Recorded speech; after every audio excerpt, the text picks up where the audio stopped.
Morning. I'm privileged to talk to Esther Sami, who is from Wiz Arts Media. These guys did an amazing video on drug abuse. Good morning, Esther. Morning, Brian. How are you? I'm good. What prompted you to do this? Of course, we've seen so many videos about drug abuse and street children. Why this time? It started actually a long time, way back in 2008. Our head of Wiz Arts Media lost a friend. No, his friend lost a son to drugs. Wow. And she questioned him and said, how come there's no information about this? How come no one told me anything, how to help my son? So from then on, he embarked on the journey to try and produce something, but as it's something developmental, we didn't actually have funding at that time. Right. So it's only until last year, actually, 2014, that we're able to start this documentary series and really push them on. And after broadcasting, the UCC awarded us the best documentary film. And the perspective that we took is not the usual one of I used to use drugs, now I'm out. Yes. But I wanted to show the impact that it has on family that people don't see, which is actually greater than the individual, but also on the larger economy and country and how the ripple effect. What are some of these findings that you, because I'm sure even while you are filming, you get those moments where you're like, oh. I went into this thing thinking, oh yeah, I'm just going to go interview people, that's it. But what we discovered was so amazing. You go to Butabika, it's the only free rehab in the country, and it only has 26 beds for the entire country. And here we found people from Tanzania, Congo, wherever, Sudan, and they actually say Uganda has the best facility in the region, yet actually it's limited. And from the interviews that we've been having, there are so many people who want this care.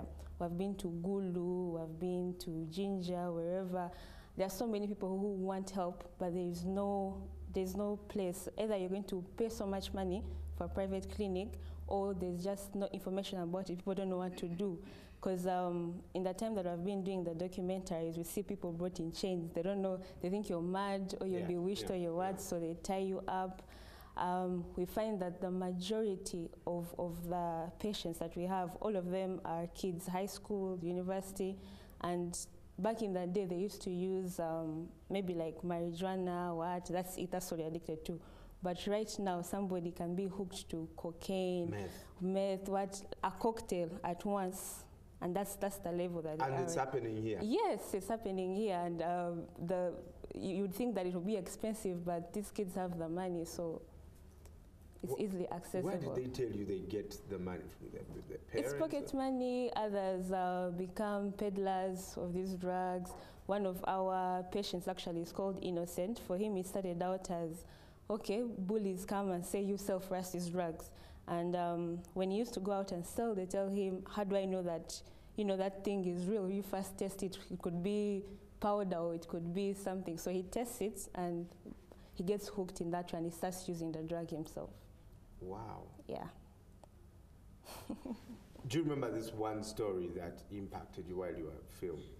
Yeah, actually, there's a story that got me thinking about starting a campaign, because now we're doing a campaign that's related to the documentary series. It's Pius. There's one time where I was interviewing him, I think earlier this year in January, and it was so emotional because he had just gotten into a relapse. They do this a lot, actually. It's a continuing disease. That's what the doctors would say. You really never get fully out of it. So he had just got into a relapse, and there was no room for him at the hospital. He was really desperate, and talking to us was literally crying out, help me. He didn't know what else to do. And I sat back with the rest of my colleagues, and I was like, we're producing all these documentaries, but we're not really giving any help. We're just putting the problem out there. Can't we do something more than this? And this is a guy who was so clever that the Italians at Uganda Clays were going to send him to study robots. But on the day of the flight, he was zonked out. So he couldn't fly? Yeah, so he missed the flight. His friends went and he was left behind.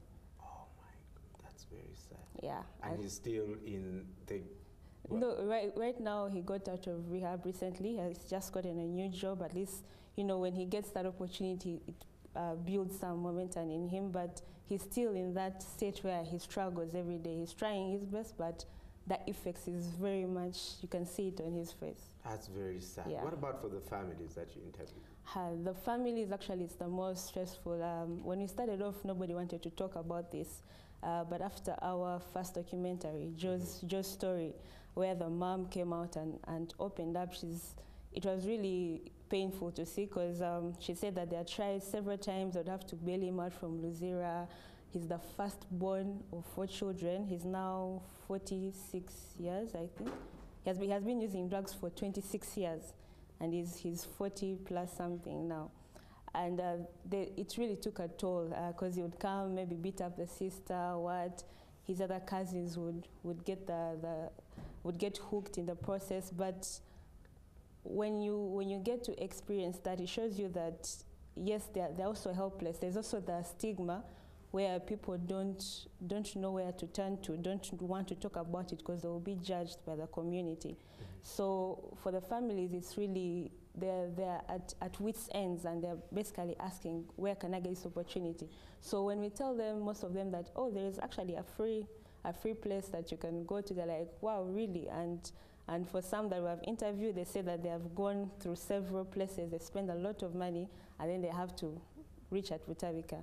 And Butabika, actually, the mentality is it's a mental hospital, so yes, people are scared to go there. To get here. Yeah, that's but true. Actually, years back, they discovered the problem themselves and built an ADU unit. But this ADU unit is also small right now, and that's why with the campaign we're trying to raise funds so that, yes, as much as we're going to try to sensitize people so that we can stop the problem from the beginning, let's attack now the problem that is already at hand, where there are so many people who are addicted and they have no place to go. The psychiatrists in the whole of Uganda, there are about 6, and 3 of them are in Butabika. So very sad. Well, yeah, that's some good work there, Esther. Where can people find these series? Online? Yeah, we've put some of them online. We have, you could go to our Facebook page, which is Hooked, Twitter, Hooked UG, and then also on our Wizards Media YouTube page. That's where they are. But also very soon we're talking to one of the broadcasters. Hopefully we're going to play all of them. We have now 3 seasons that we've been packaging. Hopefully we can, you know.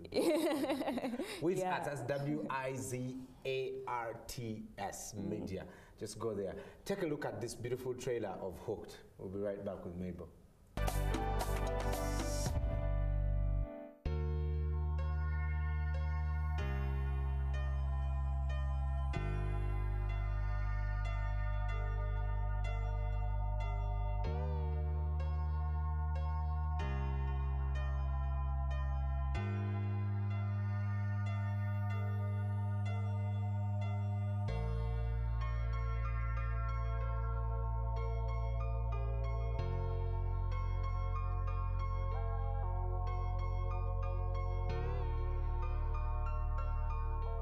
Down, get the formulas, sit down, calculate, and draw it to 60%, which is beyond what Uganda National Bureau of Standards recommends to all alcohol manufacturers. One bad thing I've seen with drugs, you remain in like you are in a prison.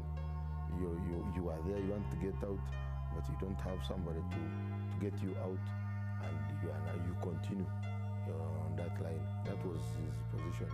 People from Namungo would come to buy it in town from Kabalagala, Kisenyi, and they come and sell it to us at a different price. Like say for brown sugar, they buy it at 2,000 from here, they come and sell it to us at 3,000 or 2,500. Unfortunately, he was never so much at home. He was also involved in sports a lot, so most of the time he was in sports.